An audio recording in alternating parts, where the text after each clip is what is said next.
Let's see what's in Publix. Found a Publix that is completely abandoned. Rightfully so. This place was completely torn apart by a tornado. This is insane. I don't even know what to say about this, guys.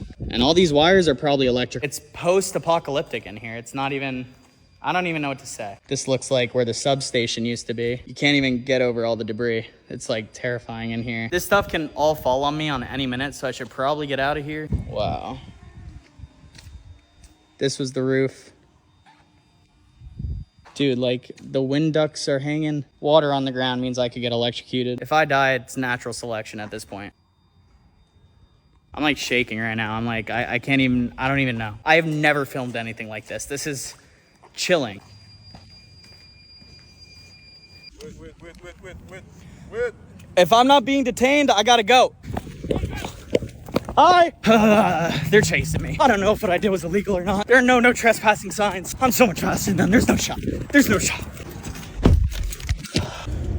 Let's see some damage. Not a lot of people know that while Milton was hitting the west coast of Florida, there were several tornadoes forming on the east coast, and they were pretty catastrophic. People don't even know where their cars are. Some of these cars that you're seeing are from completely different properties. This house that you're seeing right now got hit extremely hard. You see the trailer is flipped over, and right here is the foundation of what used to be a garage, I'm assuming. How a tornado works is it's a very concentrated area of just extreme power. So you could see exactly where the tornado went through. You can see this car got the front of it completely ripped out, but the house is unscathed. This Publix is missing the P, and if you go inside, it is just an absolute apocalypse in there. The more I walked around, the more I started to learn how a tornado works. So you see these trees are like cut in half. This car had a tree fall on it. It's completely damaged, but you see some of the neighbors, they don't have any damage whatsoever. One of the biggest problems is that all this debris is going to be extremely hard to pick up, and as long as we don't have a hurricane in the next 20 days, it shouldn't be an issue because we'll have a lot of time. It's kind of a race against the clock because if this stuff isn't cleaned up by the time that second hurricane hits, then we're going to be seeing projectiles if there is another storm. To be clear, what you're seeing is not all one city. I went to about 5 different cities to see where tornadoes hit and what was the most destroyed. Anywhere you look, there's a stop sign that's been turned into a pretzel, and this lot was holding this shipping container, which was this gentleman's office, and he wanted me to look inside, and it's no longer an office, as you can see. This piece of blue shrapnel is from a fast food place that's down the road, and this fire hydrant is out, so if there's a fire in the area, they're not going to be able to access this. Shipping container weighs thousands of pounds, and you see it just flipped on top of everything. There's a basketball court. This family got hit really hard. You see their garage is pretty much decipated. The more I looked around, it kind of got sad. You just see all these families mourning the loss of their houses and all their belongings. This is Cheryl, and she was explaining to me that she does not have running water or electricity on her property. And this right here is super dangerous. It's the power lines that are down in the water, and you just see all these first responders risking their lives, really. If you want to help, go to volunteerflorida.org. Let's buy Dungeness crab. Came to the nearest Asian market I could find. How you been? Long time no see. This crab is looking lively. I like it. I need the most lively ones. Let's go with 5. $13 a pound. And look, he's just picking them out. Oh, you're the best. Thank you so much. Coming in just over 11 pounds. Thank you so much, my friend. Hello. 11 pounds of crab, please. What's the damage? What do I owe you? $142? All right, let's do it. Now, I personally believe these crabs should not live the rest of their lives in a plastic bag. They have some really nice color on them. Do not let these things escape. Ugh.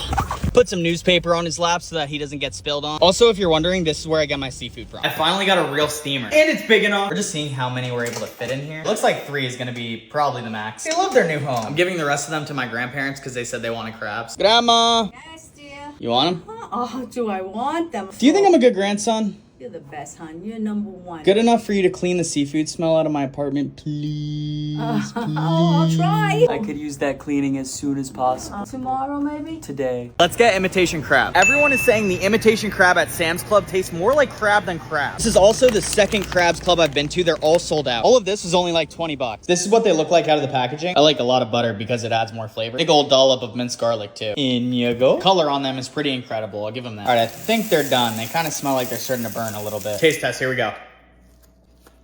I'm gonna be real, like, you know that this is not real crab. As you're eating it, you know. But that being said, you really can't beat it. It's like 10 bucks for 10 pieces of crab. Would I get it if I wanted to save a couple bucks and feel like I'm eating crab? 100%. Let's catch a lobster. Not a lot of people know that whenever there's a storm, it causes lobsters to come really shallow. I found this lobster under a rock in about 20 feet of water, and I went to the top to take a deep breath. Something you need to be conscious of is shallow water blackout, and because I dive alone, I have to be extra careful. I'm trying to tickle this lobster into a more favorable position. I don't have a lobster lasso, I'm just using a bully net. You tickle a lobster by putting putting your tickle stick either in front or behind, and you can usually coach them to where you want them to go. This lobster finally got into a good spot, but I was starting to run out of breath, so I had to go back up to the top, and the whole time I was thinking, please don't go back into a deeper hole. I always spend twice as much time on top of the water as below the water to make sure that I don't pass out. When I went back down, this lobster could not be in a better position, and my thought process is you need to get the net right behind where they're about to shoot back. So I position it right where I think the lobster is going to go and tickle him right in. Something about lobsters is that they're extremely vocal. This is what they sound like.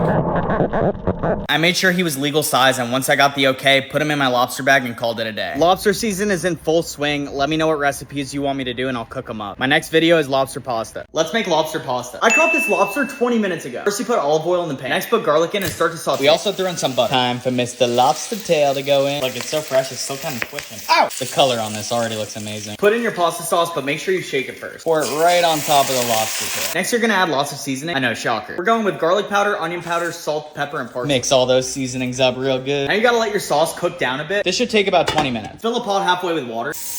You want your pasta water saltier than the ocean. Put your pasta in once your water is boiling. A good rule to know when your pasta is done is that it turns white. Once your lobster is done, you're gonna take it out. Then you're gonna add a little bit of heavy whipping cream to make it a pink sauce. Mix it up real good. Make sure you're tasting the sauce along the way too. You could add whatever seasonings you want. If you're gonna take the poop out, now is the time. I personally like to leave the poop in because it adds some flavor.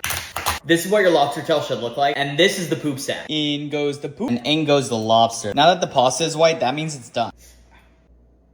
Lobster meat. And the finishing touch goes right here. Woo!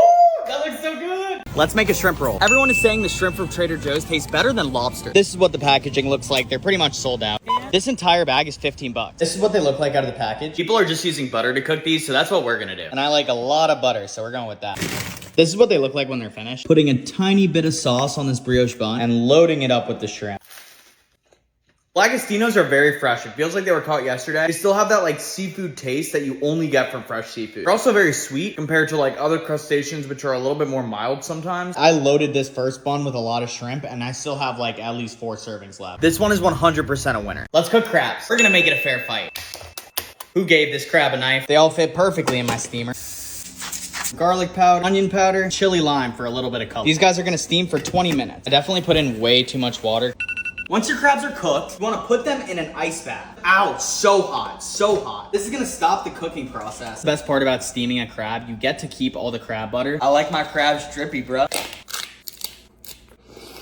Shout out to Beyonce. This meal would not have been possible without her. Please spare me, Beyonce. Let's fly to China. This plane is about as big as an AC-130, and that's because it's gonna hold over 700 people. When I got to my seat, there was a pillow, headphones, and a blanket, and I got the middle seat. Considering it's a 13-hour flight, I wasn't too stoked about that last 6 hours into the flight, it was finally time for our first meal. The beef noodles were good, but what I was most excited about was the cheesecake, and I was right because that was literally the best cheesecake I've ever had in my life. I started looking for a movie, and that's when I realized almost all of them are in Chinese, so I gave up on that pretty quick. As we passed the international date line, they served some orange drink, and at first I thought it was Gatorade, but after taking a sip, I can affirm you it was definitely not. 8 hours into the flight, my back started to really hurt, so I had to jump over the guy next to me. I'm glad I did too, because this 10-minute stretch I did worked wonders on my back pain. Stretching gave me an asthma attack, so I used my nebulizer. Then I went to the bathroom and realized they had complimentary toothbrush and toothpaste, so I spontaneously brushed my teeth. At this point in the flight, time felt like it was not moving, so I put on a movie and tried to fall asleep, but I was just so hungry. They came around with snacks, and this first one tasted like it was goldfish, but in cracker form. As we passed over Japan, I felt it was finally time to take a nap, and right when I put my thing down, we were woken up because it was time for our second meal. And it kind of tasted like if someone were trying to mimic American food. By the end of the flight, the primary language being used was Chinese, which was so exciting because it was like, hey, you're definitely in Asia. We finally landed, and now it's time to go explore a new continent. Let's buy mantis shrimp. Oh, man, right there. Mantis shrimp are local to tropical and subtropical locations. They also have a scythe that could go at the same rate as a .22 caliber bullet. Oh, shit. They have the best eyes out of any animal in the entire world. Humans have like 3 different cone receptors. These things have up to 16. Oh my goodness, this thing is huge. I feel like it's gonna get me, bro. I'm scared right now. Oh my goodness, I have it. I have it by the tongs. If I'm not careful, this thing could stab right through my bones. Oh my god, look, it's actually loading up to do it right now. They mainly live in tide pool and shallow areas. On top of that, they can only shoot their fangs forward, so I could touch the back of its tail. I'm actually so scared to touch the back of its tail. Let me not risk that. These are the shrimp's swimmer and swimmerettes. That's how it decides what angle it's gonna be able to swim at. It's as big as my entire forearm. I'd be lying if I said I weren't very intimidated by this thing. They are only eaten in Southeast Asia and most parts of Australia. You can't just eat these if you live in the United States. At least not alive. Each of these mantis shrimp is about 1,500 baht, so that comes out to 50 USD per shrimp. I hired a private chef to make me stir-fried mantis shrimp. Their meat is sweeter than any crustacean in the world. They're kind of like the candy of the crustacean world. Let's buy a painted lobster. This street that I'm on has about 17 vendors that all sell the same exact thing. He's telling me I can make sushi out of this snail right here. Sashimi. Yes. My friend, you give me a good price? That lobster, how much is it? 4,800? I need better price. Swaddy crab. Alive. Alive. How much for this big guy? Oh, they have better price down the street. If you buy from me, you Yes. can get the real weight and real price. 2,500 per kilo. Thank you very much. This is like my paradise. I love seafood and I love negotiating. This is what I was made for. Per kilo, 2,300. That's 1 kilo? 2,300 for that one. Yeah, that's nice. Oh, I can take this home? You like this one? I think I like that one, yeah. I think we might have a deal here. Dude, that is a massive lobster. Here you go. Thank you. What's so cool about this place is right across the street, they cook it for you. I need to cook it myself though. We don't actually know how to open this door to our villa, so we have to hop it every time we come home. Thanks. Thank you. Oh my gosh, this thing is heavy.